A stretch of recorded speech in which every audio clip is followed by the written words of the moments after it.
சென்னை மாநகராட்சி மாமன்ற கூட்டத்தில் 85 கவுன்சிலர்கள் பங்கேற்கவில்லை. இதுகுறித்த கூடுதல் தகவல்களை செய்தியாளர் பாவேந்தர் வழங்க கேட்கலாம்.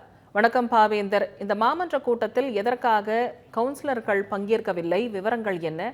விரிவாக பதிவு செய்யுங்க பாவேந்தர். வணக்கம்.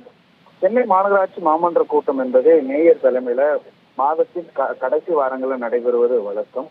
மாநகராட்சிக்கு உட்பட்ட 200 வார்டுகளில் மேற்கொள்ள வேண்டிய பணிகள், மேற்கொள்ளப்பட்டு வரும் பணிகள், பொதுமக்களின் கோரிக்கைகள் என்ன என்பது குறித்து மாதந்தோறும் நடைபெறும் மாமன்ற கூட்டத்துல விவாதிக்கப்பட்டு அதன் பிறகு அறிவிப்பு வெளியாகி ஒப்புதல் பெறப்பட்டு அதற்கான வேலைகள் நடைபெற்று வருவது வழக்கம். இந்த கூட்டத்தில் மக்களின் பிரதிநிதியாக தேர்ந்தெடுக்கப்பட்ட வார்டு கவுன்சிலர்கள் தங்கள் வார்டுகளில் உள்ள குறைபாடுகளை மாநகராட்சி மேயரிடம் தெரிவித்து அதற்கான வேண்டும் என்பது வழக்கமாக நடைபெற வேண்டிய விஷயம். ஆனால் இந்த விஷயத்துல பாத்தீங்கன்னா மாதந்தோறும் நடைபெறும் இந்த கூட்டத்துல கவுன்சிலர்கள் முழுமையாக பங்கேற்காமல் அலட்சியம் காட்டப்படுவதாக தொடர்கதையாகிட்டு வரக்கூடிய சூழல்ல இந்த மாமன்ற கூட்டத்திலும் நடைபெற்ற கூட்டத்துல பாத்தீங்கன்னா 200 கவுன்சிலர்கள்ல 115 பேர் மட்டுமே பிரசன்ட் ஆயிருக்காங்க. மீதி 85 கவுன்சிலர்கள் வராத சூழல் என்பது ஏற்பட்டிருக்கு.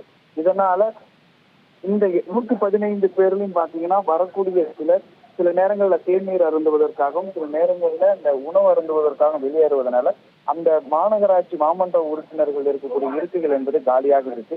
விவாதிப்பதற்கான ஆட்கள் பற்றாக்குறையாக இருக்கு.